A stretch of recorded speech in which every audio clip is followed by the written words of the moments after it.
Hey guys, this is Lala Legacy, and I'm back with another episode of Air.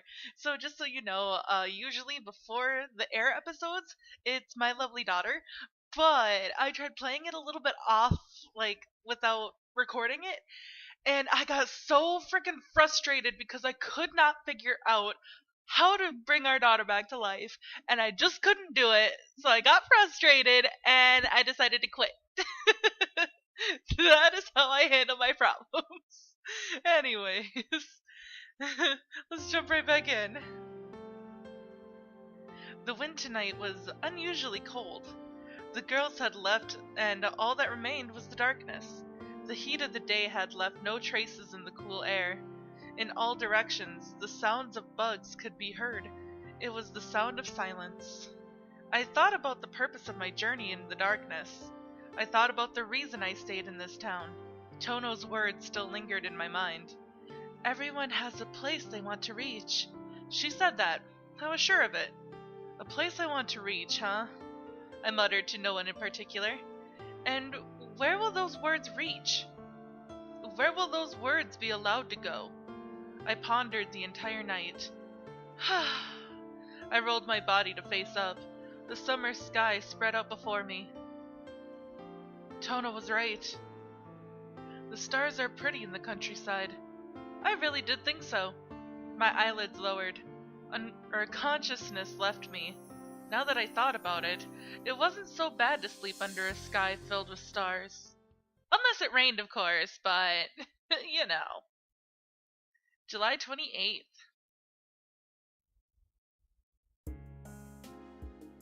The next day, I woke up on the bench, tormented by an empty stomach.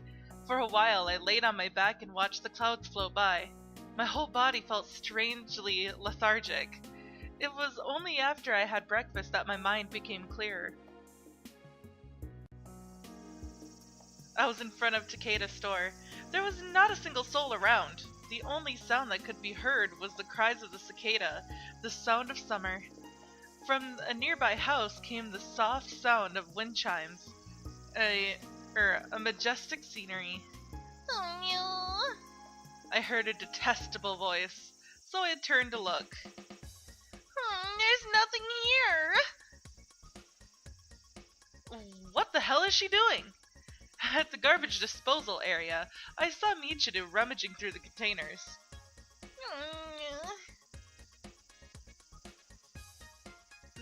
The garbage got strewn about as Michiru proceeded.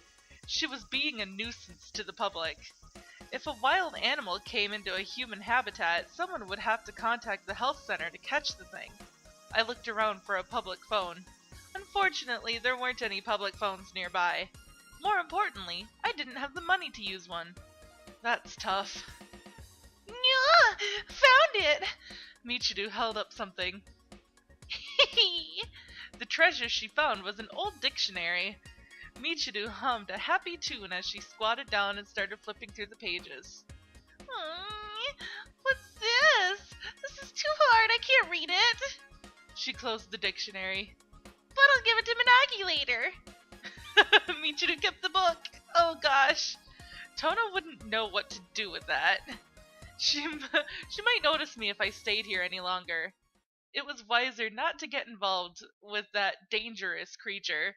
I turned 180 degrees and walked away. Boop-a-doop. I reached the shopping district. The place was deserted. As usual, a dreary breeze was blowing. Time to start walking. I felt a bit sympathetic for the shop owners who had to do business with the people of this town. I thought I heard a voice. I had a bad feeling about this. Could it be that I'd find Michiru fishing for garbage at this place as well? I turned my head left and right. I looked for a gleeful Michiru.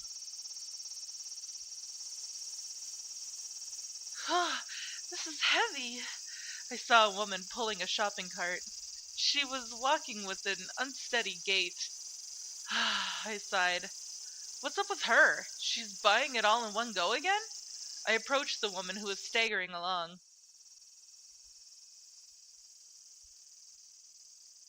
Oh no! The cart's wheels got caught in a depression and it started to tilt over. I caught the cart in the nick of time. Heh, jeez, I thought I told you to get it delivered. Oh, it's you!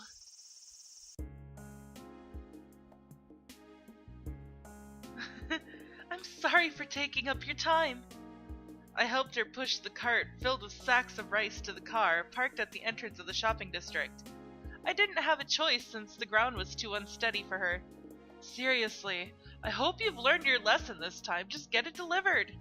Okay. I couldn't tell whether she understood me or not. Tono's mother looked at the sacks of rice on her cart. Did I buy too much? Of course you did. An average family wouldn't consume this much rice. There were 4 sacks in the cart. Although there was 1 less than last time, this still wasn't normal. What happened to the rice you bought last time? Don't tell me you ate all of it. Of course not! She waved her hand in denial. There's still plenty left at home. She smiled like a child. Then why did you buy more? Did Tono have a problem getting rid of her rice tickets? That's because... She put a finger to her lips and mumbled, rice is better when it's fresh. I hadn't heard that one before. I mean, I guess it's true, huh? So that's all of it. I finished loading the rice sacks into the car's trunk. Thank you so much. She bowed deeply towards me. Well, don't mention it. We're not strangers. I answered her while I slapped my hands, which was numbed by the weight of the rice sacks. Well, okay, I'll get going now. I turned away from Tono's mother. Say hello to your daughter for me. Huh? Wait! I thought I heard her ask a question, but I ignored her and left. I didn't want to end up getting acquainted with everyone in Tono's family. To be honest, I thought that was a bother. Well, I don't have a family myself. Boop-a-doop. Under the blue sky, I decided to take a stroll through town again. An hour later, I was in front of the school gate. I heard a lot of voices from within the school that seemed out of place for summer vacation. The bell chimed loudly. After that, students began streaming out from the school buildings towards the school gate. Among them, I spotted a girl walking slowly in my direction. Yo! I raised my right hand a bit and called out to her. Good afternoon. She did her usual bow. What are you doing here? She looked at me with a tilted head. Uh-oh. Ah! Go away! I'm sorry, guys! That was unexpected! Nothing really. I'm just loitering around. A stroll? Yeah, something like that. Free? Very. Oh. You look busy. That's not true. And I'd love to go on a walk with you, too. You're not going straight home? Well, I'm sure your mom has cooked some rice for you. Tons of rice. I'm not going back yet. Is something wrong? Well... Minagi looked a bit flustered. I'm going to meet Michiru now. She avoided my question. I saw her at the Takeda store just now. Takeda store? She was on a lone treasure hunt. I didn't call out to her. Treasure? Right. Oh, I see. She clapped her hands together. Did she find any interesting items? I wouldn't know. Well, don't set your hopes too high. A dictionary could hardly be called interesting. Woohoo! Let's go with the words that start with R next! It hurt to even imagine. I wonder what she'll show me today. I love that little look. She seemed to be lost in her own world again. They did an awesome job with that look in the anime too. Ah! I was trying to finish that sentence before the sneeze came out. We walked towards the station in the sunlight. We ended up taking a stroll. But why is she collecting all that junk? I asked Tono, who was walking beside me. That's Michiru's hobby. Now that's a troublesome hobby. You think so? I think it's an environmentally friendly hobby. Indeed, if you say so. I think she's already here. I looked around for Michiru. The heat shimmered. Cicada was singing in the summer air. Oh, there she is. I found Michiru. She was laying on the bench, buried under the mountain of junk she had collected. Michiru snoozed with a satisfied expression on her face. She was unsightly, sprawled in a position that it was a miracle she hadn't fallen off the bench. She drooled while exposing her belly button. Cute, Tono murmured with a trance-like expression. You serious? Yes.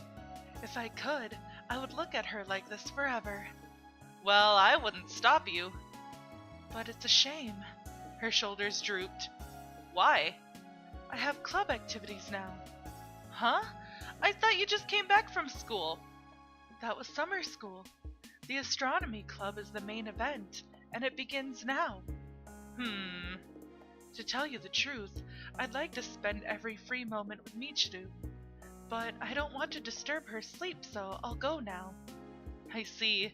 It sure is busy to be in the astronomy club. Yes, it's hectic. I'm sure you're doing a great job. Thank you. She bowed. All right, I'd better get going then. Okay, good luck. Thank you. She gently caressed Michiru's hair.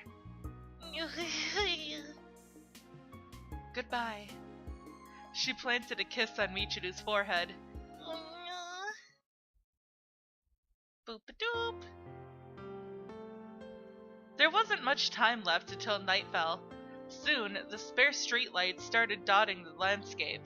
Looking up, I saw countless twinkling stars, brilliance that could be seen but not touched. In this vast sky, everyone is alone. My mother's words popped into my head. The girl's body is there, but the girl is no longer there. She is caught in an endless chain of tragedies. That is a sad thing, and because it's sad, I tried chasing the wind with my eyes, with a faint glimmer of hope that change lies at the end. However, nothing lies beyond. Nothing has changed. Time passes, yet the passage of time has changed nothing. If only there were a way to freeze time. If only the flow could be forgotten. If only the flow could be stopped. Then perhaps the sorrow of immutability could be somewhat erased. Then perhaps the wounds of a broken spirit could be allowed to somewhat heal.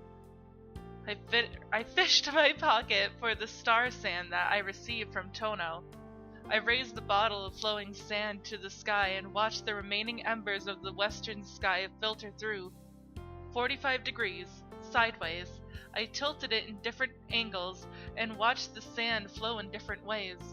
Happiness, huh? No answer came to me. There wasn't one. Oh no. Michiru, who was snoozing softly beside me, finally woke up. Oh no. What are you doing, Kunasaki Yukito? She rubbed her eyes. Nothing. I'm just watching the stars. Stars? Yeah. That's amazing. What? I don't know. She let out a big yawn. Oh, it's star sand. She pointed at the small bottle I was holding. You can't have mine. You have your own, right? I didn't say I wanted yours. You were going to eat it then? I wouldn't do that if I were you. Oh, whoopsie. I messed up. I wouldn't do that if I were you. They're not that tasty. Nobody's eating it. Ouch. I got a wake-up chop to my forehead. You're not eating it. Don't treat me like some sand-eating ogre. I don't know any ogres that do that. Michiru is not a greedy old man who would want other people's things. You're right. I would have been very surprised if she were an old man. But I want lots more sand. One bottle's enough. What? Really? But I still want more. She smiled happily. What a simplistic way of thinking. Isn't happiness nice because it's rare? Yeah? What do you mean? Beats me. It's like how you feel happy when you get your hands on things that are hard to get. I don't get it. I'm sure you don't. I don't either. You're dumb. That's right. I'm the idiot. I looked up at the sky. Stars were trying to outshine one another in the darkness of the night. Michiru sat down beside me. There's lots of stars tonight. Yeah. Minagi would be happy to see this. Yeah. Where's Minagi? She said she had club activities. I see. That's too bad. I wanted to blow bubbles with her. You don't know how to blow bubbles. Shut up! I'll learn how to do it if I practice more. That's right, if you work harder at it. Yup, she nodded. Hey, Kurosaki Yukito. Yeah? You see, She clasped her fingers hesitantly in front of her chest. What's up? Just speak your mind. Okay. You still have your star sand, right? Yeah? Can you take care of it forever? I don't get what you mean. There's no special meaning, but, I want you to treasure it because it's a gift from Minagi. I think Minagi would be very happy if you did that. Yeah, you're right. Yup, if Minagi's happy, I'm happy too. I got it. I'll take good care of it. I put a hand on Michiru's head. Really? Yeah. After all, it's a magical item that brings happiness to anyone who owns it. There's no way I would throw away a thing like that. Yep, that's right. I hope it brings me happiness, though. Yeah. Minagi, I want her to be happy. Huh? I'm a good girl, so I'm going home now. She jumped off the bench and took off. Hey, wait! I reached out a hand. The setting sun was in front of me. Bye-bye! When the girl turned around and waved wildly, she was already a good distance away. A wind rippled through the curtain of night, and so a summer's night was born. I wonder why. Watching the girl's receding silhouette, sadness welled up within me. I want Minagi to be happy. The girl's words softly caressed my ears. So, what was she trying to say? I muttered to myself, but there was no one there to hear it. Boop-a-doop. I have tears in my eyes from that, because I know what's gonna happen. July 29th. That was disgusting. I'm sorry. Morning arrived. I woke up once again to the summer sun and an empty stomach. The cicadas were chirping away. I couldn't tell whether it was early morning or noon. I had overslept. I started preparing breakfast. I set the mess tin on the flame and left it to heat. There was nothing else to do. While adjusting the fire, I sifted through the mountain of junk that Michiru had collected. I found an old Japanese dictionary. Most likely it was the dictionary that Michiru wanted to give to Tono. It was really tattered. With torn pages here and there, it didn't look like it could fulfill its purpose as a dictionary anymore. Still, I decided to flip through it. Let's go to the ta row. I casually flipped to the ta row. Let's see. Tatsuno Otoshigo. Seahorse. A small sea fish belonging to the whatever the heck scientific name family. A small fish that looks like a dragon. I had nothing to do. We'll continue reading the dictionary. Undaunted, I flipped through the pages again. As expected, nothing interesting turned up. I continued flipping to savor the feeling of flipping through a book, not bothering to read the difficult words on the pages.